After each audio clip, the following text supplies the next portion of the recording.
Hey there, this is Laura with Mom Envy, and today I'm going to be showing you how you can make these really cute Easter earrings with one of my free SVG file sets. I'm going to be using an xTool P2 laser machine, but you can use a different laser machine, or you could even use a craft machine like a Cricut if it is able to cut thin wood. So the very first thing you need to do is to make sure that you capture the current image in your screen, because as you do things, sometimes you kind of forget that you have to do that. So up here in the upper right hand corner, we're going to click the refresh button, which will just show us what it looks like inside of the machine currently. And you'll see it will change because I did do a test cut. Then after that, you need to go ahead and measure the material that you're working with. When I use the honeycomb, I prefer to use the open plane setting because I just feel like I get better results. So I've selected open plane, and then I'm going to click this plus sign next to distance, and that is the auto measure button. I'm going to find a place where I'll be cutting my earrings out, so over here on the wood, and I will just click that and it will auto measure.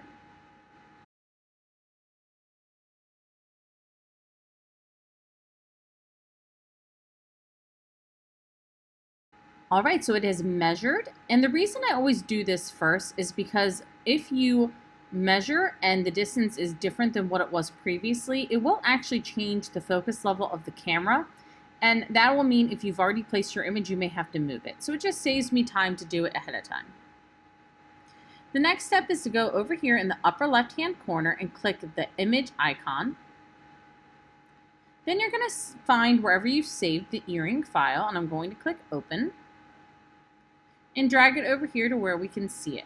Now, I want to make sure I use up this scrap, so I'm actually going to divide this up, but if you are working with a brand new piece of wood, you won't have to do this. So I'm just going to highlight these guys.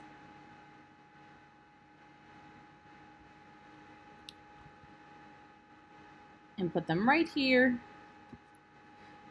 And then I'm going to select my other earrings and move them down here below that.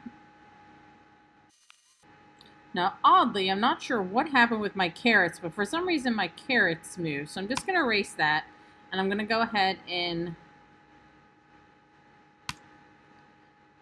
reinsert my image. I think I just accidentally didn't click on the one portion of the carrot. So I'm just going to highlight the rest of this and delete it. So I'm only left with my carrots. Okay, so now I've got my carrots, and I'm actually going to move them up here into this dead space, and I'm going to turn it so it fills it even better. Because again, this is scrap that I've been using for other things, and I just want to make sure I am honestly using as much of my wood as I can.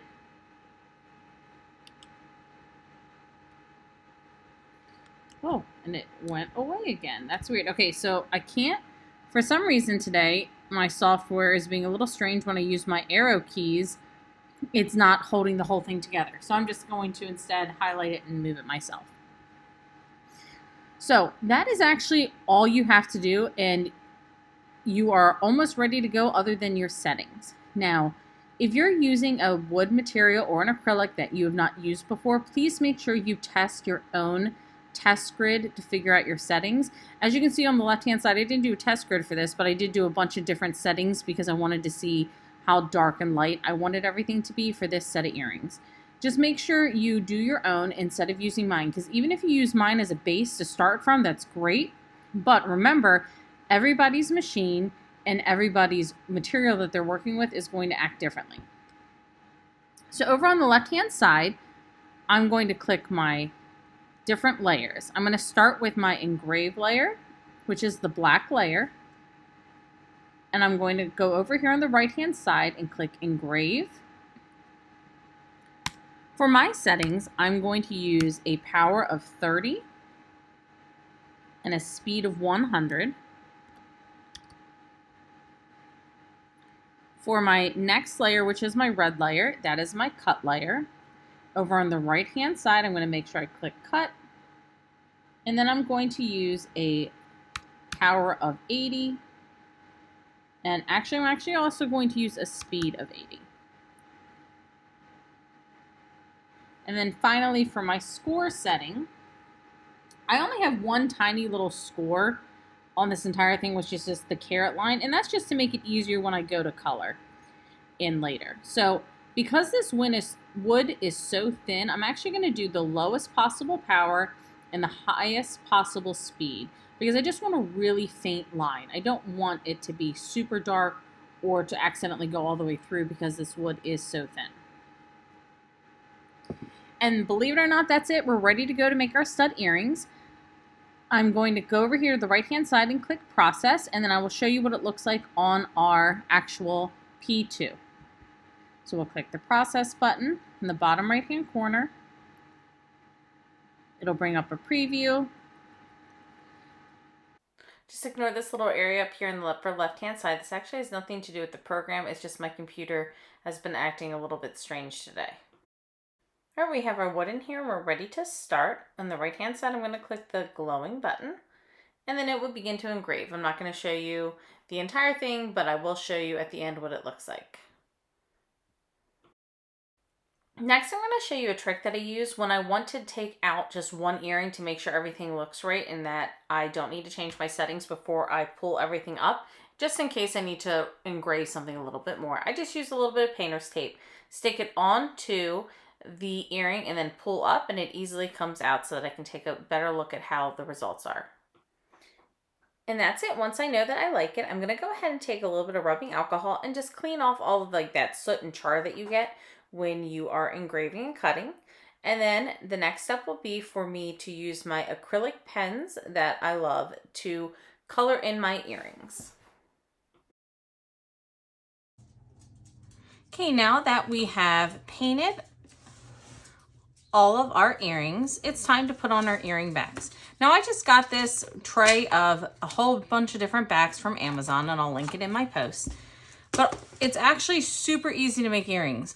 All you need is some sort of heavy duty glue, and I like to use this clear Gorilla Glue, and it says it bonds to everything and really does work really well for earrings. Then all I need to do is just find backs that I would like to put on each earring. So if I'm going to be doing these, I'm going to go ahead and I'm going to do the big gold one. So you're just going to take a little bit of this glue. You don't want to do too much because when you do, then it will overflow your earring back. So I'm just going to go ahead and squeeze just a small amount onto the back. And then I'm going to gently place it in the center or wherever it is that you'd like to put your earring back. Sometimes I know people like to have like an earring more look like it's hanging. So if you want to do that, then you want to put it higher up. But I'm just going to place mine in the center.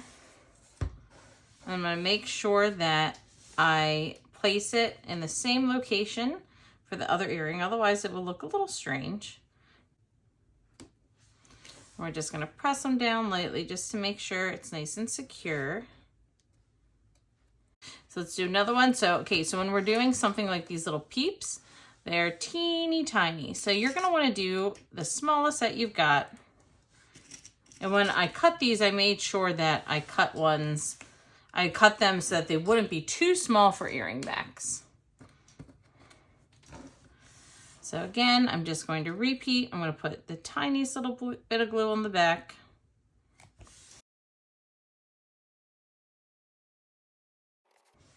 All right, I'm going to go ahead and keep putting them on the rest of these, and then I will show you what the final product looks like once they dry. They do all need to dry before you can actually use them though. So I like to let them cure at least 24 hours, even more like 48, just to make sure that the glue is really nice and secure onto the backs.